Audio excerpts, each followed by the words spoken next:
Bismillahirrahmanirrahim. Assalamualaikum warahmatullahi wabarakatuh. Perkenalkan, nama saya Daim Zadina. Saya dari kelompok 12. Di sini saya akan membahas tentang studi materi pokok bahasan materi pelajaran fikih MA kelas 12 semester 2 kurikulum 2013 tentang amar dan nahi, lafadz am dan khos, takhsis dan mukhasis, dan mujmal dan mubayyan. Di sini saya akan menjelaskan tentang amar dan nahi, kemudian lafadz am dan khos. Yang pertama adalah amar. Pengertian amar. Menurut bahasa, amar berarti suruhan dan perintah, yakni lafadz tertentu yang menunjukkan tuntutan melakukan pekerjaan dari yang lebih tinggi kepada yang lebih rendah. Suatu yang lebih tinggi kedudukannya adalah Allah dan Rasul-Nya, dan kedudukan yang lebih rendah adalah mukallaf. Jadi amar adalah perintah Allah dan Rasul-Nya kepada mukallaf untuk berbuat suatu pekerjaan. Yang kedua adalah bentuk lafadz amar. Yang pertama adalah fi'il amar. Yang kedua fi'il mudhari yang didahului lam amar. Yang ketiga isim fi'il amar. Yang selanjutnya yang C adalah isim masdar pengganti fi'il. Misalnya kata ihsana dalam ayat surat Al-Baqarah ayat 83. Kemudian yang kedua adalah kalam khobar. Selanjutnya fi'il madhi yang mudhari yang mengandung arti perintah seperti amaro, fardu, dan lain-lain. Yang keempat adalah kaidah amar. Yang pertama adalah sihhat amar menunjukkan hukum wajib. Al-aslu fil amru lil wujubi. Pada asalnya amar itu menunjukkan hukum wajib. Kemudian amar tidak menunjukkan untuk berulang-ulang. Yaitu perintah itu pada asalnya tidak menuntut dilakukan berulang-ulang. Kemudian selanjutnya amar tidak menunjukkan untuk bersegera. Perintah pada asalnya tidak menghendaki kesegeraan. Selanjutnya yaitu amar dengan wasilah-wasilahnya, yaitu perintah mengerjakan sesuatu berarti juga perintah mengerjakan wasilahnya. Selanjutnya amar yang menunjukkan kepada larangan, yaitu perintah mengerjakan sesuatu berarti larangan terhadap kebalikannya. Kemudian amar menurut masanya. Suatu perintah telah dikerjakan sesuai dengan ketentuannya, maka seseorang telah terlepas dari tuntutan perintah itu. Kemudian qadha dengan perintah yang baru. Qadha itu dengan perintah yang baru. Martabat amar, yaitu jika suatu perintah berhubungan dengan suatu nama atau sebutan, maka menuntut pemenuhannya pada batas awal atau minimal. Selanjutnya amar sesudah larangan, yaitu perintah sesudah larangan menunjukkan kebolehan. Seperti yang dulunya Nabi melarang untuk berziarah, maka sekarang berziarahlah, diperbolehkan untuk berziarah. Kemudian yang kedua adalah an-nahyu atau larangan. Menurut bahasa, an-nahyu berarti larangan, sedangkan menurut istilah adalah tuntutan meninggalkan perbuatan dari yang lebih tinggi kepada yang lebih rendah kedudukannya. Kedudukan yang lebih tinggi di sini adalah syar'i, Allah atau Rasul-Nya. Dan kedudukan yang lebih rendah adalah mukallaf. Jadi nahi adalah larangan yang datang dari Allah atau Rasul-Nya kepada mukallaf. Yang B, bentuk kata nahi. Yang pertama ada fi'il mudhari yang mendahului dengan la nahiyah atau lam nahi, yang artinya janganlah. Yang kedua lafaz-lafaz yang dengan tegas bermakna larangan atau mengharamkan, contoh haroma. Yang C adalah kaidah an-nahyu. Yang pertama nahi menunjukkan haram. Selanjutnya yang dilarangan suatu suruhan bagi lawannya. Kemudian larangan mutlak. Selanjutnya larangan dalam urusan ibadah. Larangan dalam urusan muamalah. Seperti menjual anak hewan yang masih dalam kandungan ibunya. Berarti akad jual belinya tidak sah karena yang diperjualkan sebagai salah satu rukun jual beli tidak jelas. Sedangkan gharar dilarang dalam jual beli. Yang B adalah am dan khos. Yang pertama adalah am. Pengertian am adalah lafadz yang meliputi suatu pengertian yang patut baginya. Kemudian sihhat atau tanda lafadz am. Yang pertama adalah jamaah atau kulun. Yang kedua lafadz mufrad tunggal yang didahului alif lam yang menunjukkan jenis. Yang ketiga adalah lafadz jamak yang didahului alif lam yang menunjukkan jenis. Yang keempat isim mausul. Yang kelima isim syarat. Yang keenam isim istifham. Yang ketujuh idhofah kepada lafadz am. Kemudian yang kedelapan nakirah dalam sihhat nafi.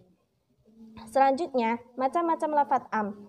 Am yang bersifat umum, definisinya adalah lafadz am yang disertai oleh qarinah yang meniadakan kemungkinan pembatasan berlakunya. Kemudian yang kedua adalah lafadz am yang bersifat khusus, seperti lafadz am yang disertai oleh qarinah yang meniadakan kemungkinan tetapnya dalam arti umum. Selanjutnya, lafadz am yang dapat menerima pembatasan, seperti lafadz yang tidak disertai qarinah yang meniadakan. Artinya, lafadz yang tidak disertai qarinah takhsis dan tidak ada pula qarinah yang meniadakan kemungkinan tetap dalam keumumannya. Selanjutnya, petunjuk dalalah lafadz am. Petunjuk am sebelum ditakhsis terhadap hukum adalah dalam bentuk zonni, artinya tidak membentuk petunjuk hukum yang pasti karena banyak afrad yang berada di bawahnya, dan baru bila sudah ada penjelasan melalui proses tahsis. Kemudian yang kedua, lafadz khos. Pengertian khos ialah lafadz yang menunjukkan arti tertentu khusus, tidak meliputi arti umum. Dengan kata lain, khos itu kebalikan dari am. Hukum lafadz khos. Lafadz khos dalam nas syara' adalah menunjukkan pada dalalah qat'i, dalil yang pasti terhadap makna khusus yang dimaksud. Hukum yang ditunjukkan adalah qat'i selama tidak ada dalil yang memalingkan pada makna lain. Mungkin cukup sekian presentasi dari kami. Dari saya akan dilanjutkan teman saya, Endah Dwi Lestari. Selanjutnya, tahsis dan muhassis. Yang pertama, tahsis.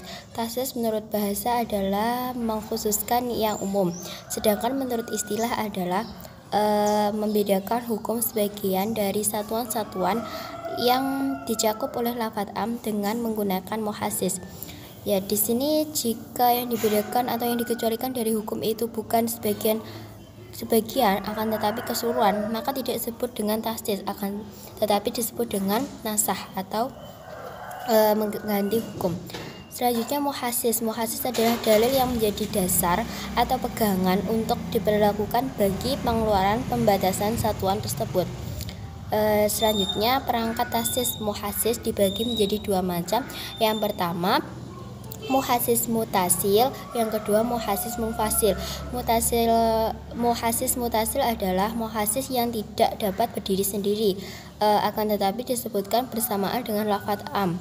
Yang termasuk dalam kategori muhassis mutasil adalah yang pertama, istisna atau lafadz pengecualian.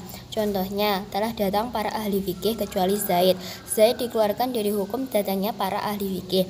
Yang kedua, syarat. Contoh ucapan, muliakanlah para ahli fikih jika mereka bersifat zuhud. Hal ini berarti yang tidak bersikap zuhud tidak dimuliakan, jadi yang zuhud saja. Terus yang C, pembatasan dengan sifat. Contoh ucapan, muliakanlah para ulama yang wara'. Wara' ini termasuk sifat. Terus badal min kul, pengganti sebagian dari keseluruhan. Contoh, muliakanlah orang-orang, yakni kaum Quraisy. Yang kedua adalah muhassis munfasil, muhassis yang bisa berdiri sendiri, kebalikan dari muhassis mutasil. Di sini tidak dituturkan bersama dengan lafadz am. Contoh, muhassis mufasil adalah dalam ayat Allah, ayat perintah membunuh orang musyrik yang tidak ditahsis dengan ayat kafir, mu'ahad, dan lain sebagainya. Yang kedua adalah macam-macam tahsis. Yang pertama, mentahsis ayat Al-Quran dengan ayat Al-Quran. Yang kedua, mentahsis Al-Quran dengan as-sunnah. Yang ketiga, mentahsis as-sunnah dengan Al-Quran. Yang keempat, mentahsis as-sunnah dengan as-sunnah. Yang kelima, mentahsis Al-Quran dengan ijma'. Yang keenam, mentahsis Al-Quran dengan qiyas. Dan yang terakhir adalah mentahsis dengan pendapat sahabat. Mujmal. Selanjutnya adalah mujmal. Mujmal merupakan lafadz atau susunan kalimat yang masih global atau umum, yang masih membutuhkan penjelasan atau bayan atau tafsir atau penafsiran. Jadi sesuatu yang belum jelas tadi bisa berupa lafadz atau berupa susunan kalimat. Di sini saya yang termasuk lafadz mujmal adalah yang pertama, lafadz yang diciptakan untuk dua makna hakikat sekaligus, yakni lafadz mustarak, seperti lafadz quru yang menunjukkan makna suci dan haid. Terus lafadz karena sebab musyabahah atau keserupaan layak untuk dua makna sekaligus, misalnya an-nur untuk diarahkan kepada makna akal atau cahaya matahari sekaligus. Di sini mempunyai dua arti. Yang selanjutnya adalah lafadz yang ada serupa karena proses i'lal dalam ilmu soroh, misalnya lafadz al-muhtar. Lafadz ini bisa dianggap sebagai isim fa'il atau isim maf'ul, berasal dari kata fi'il madhi ihtaro. Yang terakhir adalah lafadz yang mempunyai makna secara bahasa, namun oleh syar'i dipakai untuk makna istilah syar'iyah tertentu seperti lafadz sholat, zakat, puasa, haji, dan lain sebagainya. Yang selanjutnya adalah mubayan. Mubayan adalah menjelaskan lafadz atau susunan kalimat yang mujmal. Selanjutnya adalah macam-macam mubayan. Yang pertama, bayan perkataan. Bayan dengan perkataan atau bayan bil qaul di sini terdapat pada Quran surat Al-Baqarah ayat 196. Ayat tersebut menjelaskan tentang bayan terhadap rangkaian kalimat sebelumnya mengenai kewajiban mengganti kurban atau menyembelih binatang bagi orang-orang yang tidak menemukan binatang sembelian atau tidak mampu. Yang kedua adalah bayan perbuatan atau disebut dengan bayan fi'li. Contohnya Rasulullah melakukan perbuatan-perbuatan yang menjelaskan tentang cara-cara berwudu, yakni bisa memulai dengan yang kanan atau batas-batas yang dibasuh dalam berwudu itu. Terus bisa juga dengan mempraktekkan cara-cara haji, sholat, dan lain sebagainya. Yang terakhir adalah bayan dengan isyarat. Penjelasan dengan isyarat contohnya seperti penjelasan tentang hitungan hari dalam satu bulan yang dilakukan oleh Rasulullah adalah dengan cara isyarat, yaitu beliau mengangkat ke 10 jarinya 2 kali dan 9 jari pada yang ketiga kalinya, yang dimaksudnya adalah 29 hari. Sekian presentasi dari kami, ada kurang lebihnya kami mohon maaf. Wabillahi taufiq wal hidayah. Wassalamualaikum warahmatullahi wabarakatuh.